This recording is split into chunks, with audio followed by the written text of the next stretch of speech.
मैं सरवण सिंह पंदेर, जो दिल्ली आंदोलन 2 चल रहा उन दोनों फोरमों का कोऑर्डिनेटर हूं। अब देखिए, जिस तरह से दोनों फोरमों ने निर्णय लिया था कि सरकार ने 18 फरवरी के बाद हमारे साथ कोई भी वार्ता नहीं की है।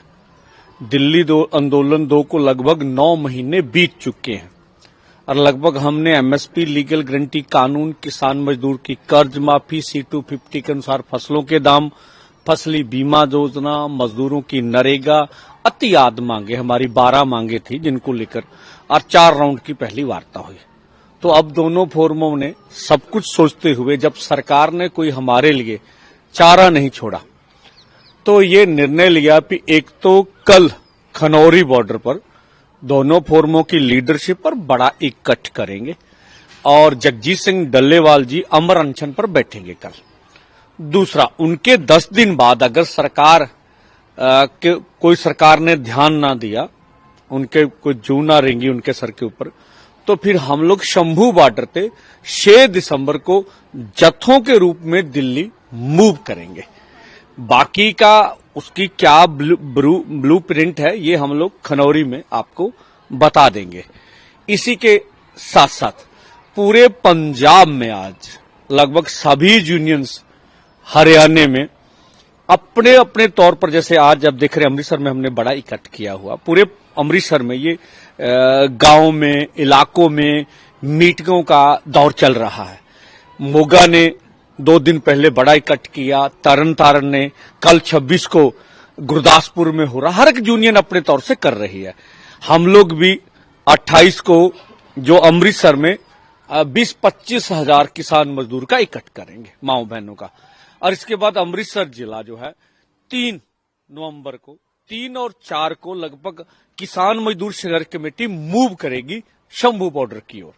और जैसे बीकेजू आजाद है, उनके आज कुछ ट्रैक्टर ट्रॉली, कुछ कल, ये शंभू बॉर्डर की ओर जाएंगे। इस तरह से सभी यूनियन अपने अपने ढंग से जो है बॉर्डरों की ओर अपनी गिनती बढ़ा रहे हैं। और देखिए, हम कहते हैं सरकार को वार्ता करनी चाहिए। अगर सरकार वार्ता करती है, कोई प्रपोजल लेके आती है हमारे सामने, तो इन मोर्चों का सुखद हल निकाला जा सकता है।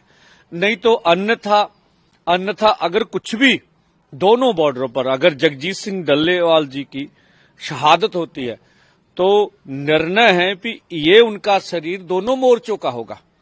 वो चाहे उनके पार्थिव शरीर का संस्कार करे चाहे ना करे, उनके बाद को दूसरा लीडर वहां अमर अनशन पर बैठेगा। इसी तरह से पहला जत्था, दूसरा जत्था, तीसरा जत्था सरकार क्या करती क्या नहीं करती उनके ऊपर निर्भर करता है। हम तो कहते थे भी, पहले आप बोलते थे कि आपके ट्रैक्टर मॉडिफाई है, आपके पास क्रेन है, आप हथियार लिए हुए हैं। अब तो छोटे जत्थे होंगे, कितने के होंगे, और झंडा डंडा हमारे पास होगा। कोई व्हीकल हमने ऐलान करके रखा, कोई नहीं जाएगा, तो आप रास्ता खोलिए, हमें दिल्ली जाने दीजिए। हमने आपसे जंतर मंतर अथवा रामलीला ग्राउंड मांग रखी है, देश की राजधानी है, कोई भीख नहीं मांगते। अपनी देश की राजधानी में अपनी बात कहने का, देश के समक्ष अपनी मांग रखने का सबको अधिकार है। तो आज पूरे देश भर में किसानों की स्थिति इतनी अच्छी नहीं है। बेशक हमारे देश के पॉलिटिशियंस जब भी इलेक्शन जीत रहे हैं अलग अलग, वो अपने दावे कर रहे हैं विकास के, हम विकास कर रहे हैं। लेकिन जो सुप्रीम कोर्ट ने कमेटी बनाई थी, जो ये दिल्ली आंदोलन 2 पर बनी थी, उनने जो रिपोर्ट दी है, वो पंजाब में लगभग 73,000 करोड़ रुपए का कर्ज उन्होंने किसानों के ऊपर बोला है। और इसके जो डबल इंजन वाली सरकार है 11 साल से हरियाणा में, उनका 76,000 करोड़ का कर्ज है। और उन्होंने अपनी रिपोर्ट में कहा कि 1996 के बाद अब तक 4 लाख किसान और खेतीहर मजदूर खुदकुशी कर चुके कर्ज के कारण। तो भाई ये विकास का जो आप दावा कर रहे हैं अपनी ओर से, ये ग्राउंड में हमें नजर नहीं आता। उसी कमेटी ने ये बोला है भी, जो किसानों के जिस तरह से हमारे उर्वरक है, पेस्टिसाइड है, खेती मशीनरी है, बीज है, जितने भी हमारे लागत खर्च है वो अधिक हो रहे हैं। और बाजार में जो हमें फसल की कीमत है वो हम उससे हमारे खर्चे पूरे नहीं हो रहे। उन्होंने ये भी कहा, उन्होंने सिफारिश की उस कमेटी ने कि एमएसपी लीगल गारंटी कानून बनना चाहिए।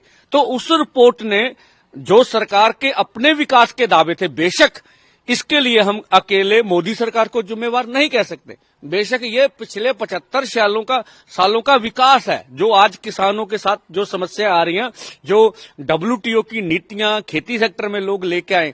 और सबसे बड़ी बात, जहां डबल इंजन वाली सरकार मध्य प्रदेश में थी, सोयाबीन को लेके 10,000 किसान सड़कों पे निकले। वहां सरकार ने माना था भी 4890 रुपये ये जो MSP अनाउंसमेंट की, 12,000 उससे कम के दाम मिले मध्य प्रदेश में। तो हमारी जो ओवरऑल पूरे देश भर में जो एजेंसियों ने सर्वे किया, लगभग 90% लोग हमारे आंदोलन से सहमत है। आपके माध्यम से पूरे देश भर के किसान मजदूर सबको अपील करूंगा, आप अधिक से अधिक खनौरी बॉर्डर, शंभू बॉर्डर, रतनपुरा, राजस्थान में 3 बॉर्डरों के ऊपर अधिक से अधिक पहुंचे और पंजाब में पूरा जोर लगा के हम लोग अपनी तैयारी कर रहे हैं। काफी जैसे आप शंभू बॉर्डर बैठे हैं, पहले भी आपने कोशिश की थी दिल्ली जाने की, आप पे टीयर गैस छोड़े हुए, एक्सपायरी लगे, काफी जख्मी हुए थे, तो इस बार भी आपको ऐसा सामना करना पड़ेगा? हाँ, देखिए, जो सरकार का पिछली बार बहाना था वो तो इस बार नहीं है भी हमारे साथ कोई भी व्हीकल नहीं होगा, एक गिनती की सीमता ही होगी। अब उसके पास कहने को कुछ नहीं है, पहले तो बोलते थे। तो अगर इस बार भी अब क्या करेगी सरकार, उनके सर के ऊपर निर्भर भी, अगर वो ड्रोन के से हमारे ऊपर जो हंजू गैस का, टीयर गैस का इस्तेमाल करती है, या रबड़ की गोलियां चलाती है, या कुछ भी तशद्दुद करती है, पूरा दुनिया और देश देख रहा है। फिर सरकार को देश के जितने भी लोग हैं, चाहे भाजपा में क्यों ना किसान हो, किसान मजदूर सब एक तरह से सोचता है, वो लोग जवाब देंगे आने वाले समय में मोदी सरकार को कि आप किसानों के ऊपर जुल्म क्यों कर रहे हैं। लोगों के लिए क्या मैसेज है? पिछली बार आप बैठे थे, लोगों को अभी परेशानी को बैरिकेड लगा दी थी, बड़े बड़े बैरिकेड आगे कील बचा दी गई, तो लोगों को वहाँ वो जो रास्ता था जाने के बड़ी प्रॉब्लम, आपने अनाउंस किया जब हम मूव होंगे दिल्ली को, तो लोगों को तो मुश्किल आएगी, उनके लिए क्या एक मैसेज है? हाँ, देखिए, यही है हमारी, देखिए ये जो 6 दिसंबर को दिल्ली मूव कर रहे हैं, हम देश के व्यापारी को, देश के ट्रांसपोर्टर को, आम जनता को ये बताना चाहते हैं कि जो रोड है हमारी तरफ से बिल्कुल खुली हुई है। आप आइए, हम तो चल रहे हैं भी, आगे रास्ता खोलिए, हम जाना चाहते हैं पीसफुली ढंग से। अब केंद्र सरकार का चेहरा, मोदी सरकार का चेहरा नंगा हो जाएगा पूरी दुनिया में भी किसानों ने रास्ता नहीं रोका है। रास्ता तो एक्चुअली जो हरियाणा सरकार ने दीवार निकाल रखी है, जो अनलीगल है, वो कोई भी सरकार किसी भी हाईवे पे ऊपर दीवार नहीं निकाल सकती।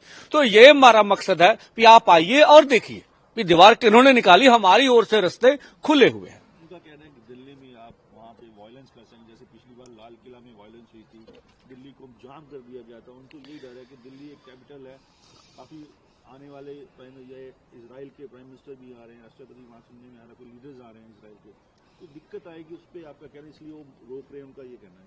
नहीं, देखिए, जो यहां लॉ एंड ऑर्डर की हरियाणा सरकार बात कर रही है अथवा केंद्र कर रहा, तो पंजाब के अंदर पिछले 9 महीनों से आंदोलन पीसफुली चल रहा है, यहां तो कोई लॉ एंड ऑर्डर की समस्या नहीं। आप अगर हरियाणा में दाखिल हो तब लॉ, दिल्ली में तो सभी देश एक ही समान है, देश का लॉ एंड ऑर्डर का ढांचा एक ही जैसा है। पंजाब में अगर कुछ नहीं हो, दिल्ली में कुछ नहीं। और पिछला आंदोलन पूरा पीसफुली चला। ये हमारे ऊपर सरकार के निराधार आरोप है जो इस तरह की बातें करते हैं। कोई प्राइम मिनिस्टर आए, कोई जाए, हमारा उससे क्या मतलब है? हम तो पीसफुली जाकर बैठेंगे। हम तो 2 जगह भी मांगी भी, जंतर मंतर दीजिए, अगर जंतर मंतर नहीं दे सकते रामलीला ग्राउंड दे दीजिए, ग्राउंड है ना जंतर में रामलीला दे, तो आप बाहर रोड पे जहाँ कोई ट्रैक्टर ट्रॉली का जैसे आपने बॉर्डर पे किया था, तो वैसा होगा कि नहीं? अगर वो कोई जगह रामलीला जो हमने मांगा जंतर मंतर देते तो फिर हम रोडों को ब्लॉक क्यों करेंगे?